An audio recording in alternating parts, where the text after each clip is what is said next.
All right, we'll get started with A.J. Hinch. We'll start here in the front. AJ, how big was it for you to come in here and steal a win in Seattle in the opener? Well, we didn't steal it. We earned it. I think it was important for us to play this game that was in front of us, and we did a really good job. That was an incredible game. I mean, an incredible job. Troy being able to manage his emotions getting into the game. How about our bullpen? I mean, that was quite an effort.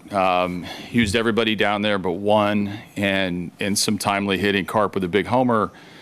Z-Mac with the base hit. I mean, there's a lot to like about a win on the road in the playoffs to kickstart a series, and I'm obviously thrilled.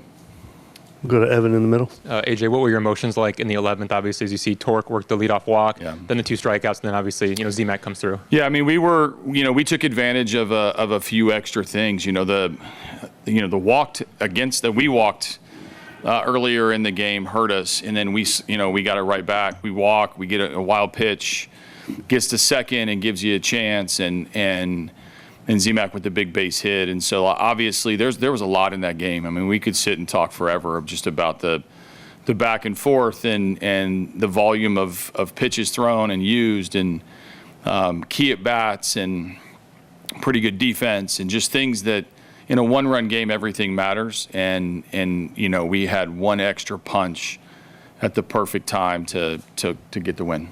Go on the right to Evan. Did you have any thoughts of sending Vest out for a 3rd inning, and how impressive was what Cater did? Vest tried. I mean, he wanted to badly, and I actually, coming into the game, I really only wanted to get one up out of him, and then he goes out and has a single-digit inning of pitches. So I was sending him back out, and so when he went out a 2nd inning, he's just working on so much adrenaline, But I didn't even consider giving him a 3rd. It matters so much to these guys; they're willing to do anything. But we had a fresh Cater who I have always talked highly about having good stuff and the mojo to get it done. And then that's one of the first experiences I think he's had like that. And you're not going to pitch in a tougher environment with what the Seattle fans and our fans brought tonight in this ballpark, and it was a very rewarding win. Go to Cody in the front. Cater and McKinstry in different ways have embodied a lot about your team, used in a million different roles. How much do you value seeing players like that come through? Yeah, I mean, we're going to need everybody. We are not a team that's built on one guy, although any one of our guys can be the guy for that night. And listen, we got rewarded for an incredible first half with 6 All-Stars. We've had numerous guys who have been the player of the game, so to speak, if we had one. And we're the sum of the parts team. I mean, we're going to rely on every single one of our guys. There's no free roster spots. There's nobody that's not going to be leaned upon in one way or another. And we use our players just randomly enough to keep everybody on their toes, whether it's pinch hitting or pitching out of some perceived order or starter bullpen. Outside of a couple guys, they're all in, and outside of a couple guys, I'll do anything with anybody, and I love that about the character of this team. Go on the right with Chris. A decision you made earlier in the game kind of ultimately led to Cater being in the game in the 11th against the same pocket of hitters. Earlier, what did you like about Rafael Montero? Yeah. In that, was it swing and miss, or was there something else you liked in that match? No, I love Rafael Montero in general. I think he offers something a little bit different with the sinker and the split. The only thing I didn't like about it, I did not want him to only have 3 hitters. I wanted him to go a little bit deeper where we're at in the middle of the game, because I knew once the bullpen gate opened, it wasn't going to close tonight, and we were going to continue to apply pressure. But the 0-2 to walk to a Rosarena changed the whole inning, and that's when you start, in my shoes, managing for that inning just to get out of that mess. And Holton came in and did a really good job. Obviously, Javi makes the acrobatic double play, and we get out of it. But the intention was to squeeze more outs out of Rafi, like more innings, maybe even multiple innings. And best laid plans don't go that way sometimes in the playoffs, and we have to audible.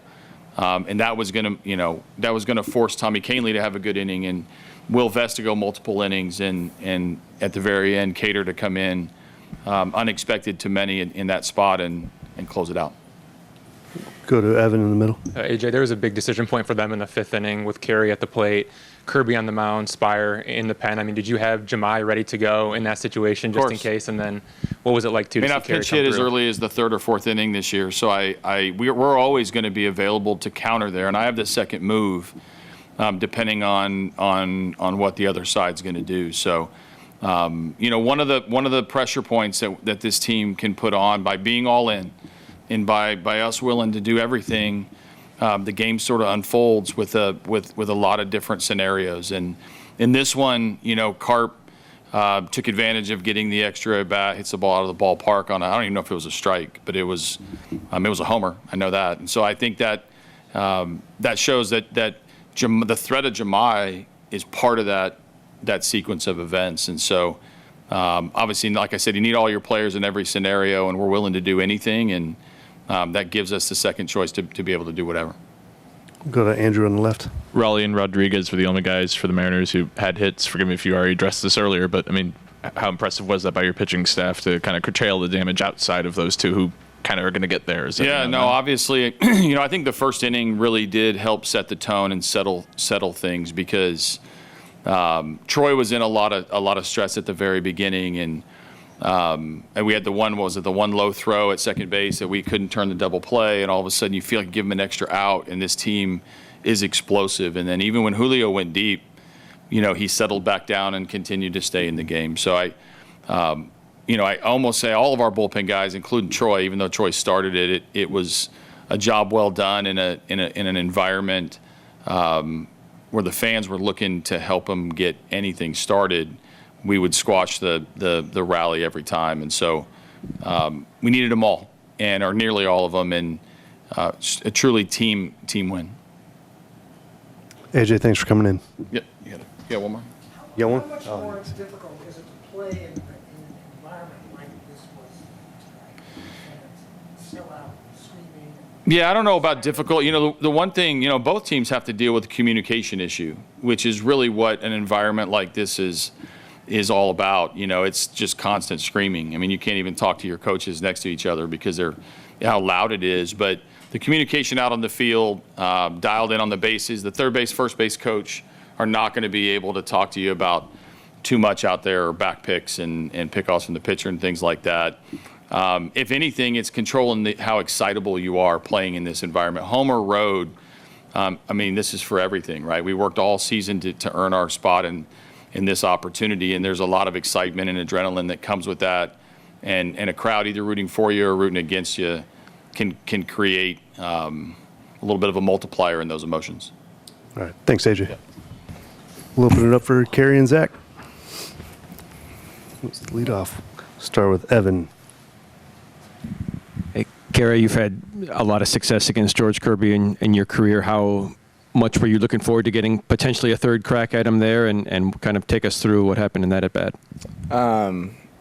Yeah, I tend to see him well. He's so good, though. He has great stuff, and in the first inning he was really good. And so I'm pretty confident against anybody I go against. I was seeing him well tonight, especially after that first at bat. I felt like I got my timing back a little bit, and I just wanted to make sure to get a good pitch to hit that at bat because they had a base open and I didn't know how they were going to pitch me, and so I felt like I was on time and had a good approach there. Go Evan in the middle. Zach, in extra innings, obviously runner on second and two guys punch in a row, so there's 2 outs. Where are your emotions at? Where's your heartbeat at in that situation, and what does it feel like to come through? Yeah, just kind of was leaning on the, he's going to throw 80% two seams, and just kind of leaning on that and just knowing what he was going to throw there, and just to try and attack early. Winning that 0-0 pitch is going to be huge for us. Go over here to Chris. Either one of you can take this one, but just how the win tonight with Scuba going tomorrow. How big of a flip is this? In terms of, it's more than momentum. It's like mathematically a big flip for you guys to win this game. Yeah, it's huge to get a win before the best pitcher in the world pitches is pretty special, and I feel like Scooble's made for these moments, and so he's going to be at his best, and that's a heck of a lineup over there, so they're going to be at their best too. But to have the opportunity to go 2-0 here, we're really confident in our guy because we should be, because he's going to win back-to-back Cy Youngs, and so it's pretty special. Go on the left to Andrew. Kind of on the similar vein to that question, how does it feel to know that you guys are kind of hitting your stride at the right time? A lot of people made it out to be how things went down the stretch, but the way you guys fought and clawed back in Cleveland to get a win here, does it feel like you're kind of hitting your stride at the right time? Yeah, definitely.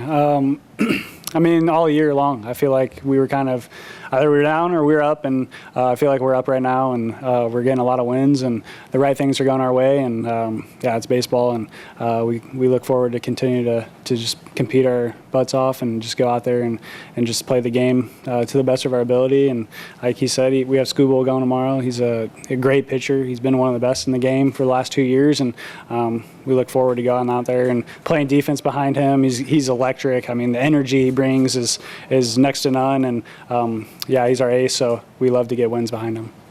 Go to Cody. Zach, how much did this game kind of embody what you guys do well when you're at your best? Where it's you with a crucial single, Javi with a big play, Cater with his first save, a lot of people contributing in a lot of small ways. Yeah, it's huge. I mean, Cater getting his first save in the postseason, and I think maybe his career. So it's super cool to see him do that. Just go out there, get the ball, and I'm going to get it done.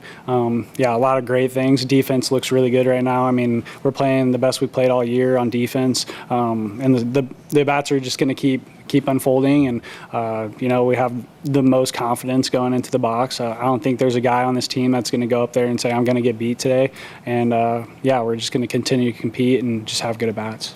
Go to Evan in the middle. Kerry, in the fifth inning there, before your at bat, obviously they had a mound visit, but they also had a lefty warming up in the bullpen.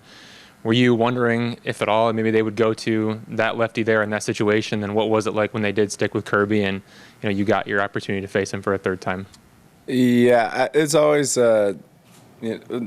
before I leave the dugout, probably know if they're getting a lefty up or not. But once I'm out there, it's like if George Kirby's on the mound, I'm gonna get ready to face him until they make a move. And so I was just thinking about my approach against him that whole time. And yeah, I mean, it was great to get another opportunity off him, third time through. I always feel like the more I face people, the better opportunity I have to have success. And so, yeah, I was hoping to get another opportunity off him. And then you mentioned the approach against him. What kind of was your approach going into this? Obviously, he has the high fastball that can be really lethal, but you got to it.